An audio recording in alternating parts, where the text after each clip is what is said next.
Happy birthday. मुलाच्या बर्थडेला की नाही आपण वेगवेगळ्या अनाथ आश्रमामध्ये जातो, तिथे असलेल्या लहान मुलांसाठी खूप सारे गिफ्ट्स नेतो किंवा त्यांना स्पेशल काहीतरी जेवायला देतो, बरोबर. आणि आपण आपल्या मुलांकडून ते अन्नदान किंवा जे काही दान असेल ते करत असतो. पण हे योग्य आहे का? तुम्हाला काय वाटतं? खरं सांगू तर लहान मुलांना कधीच अनाथ आश्रमामध्ये न्यायचं नसतं.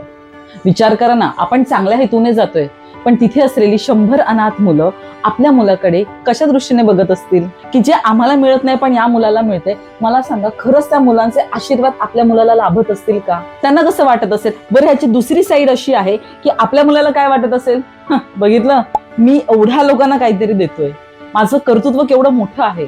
मग कुठेतरी आपण त्याच्याही मनात काहीतरी वेगळ्या गोष्टी टाकत नाहीये का? मग काय करायला पाहिजे?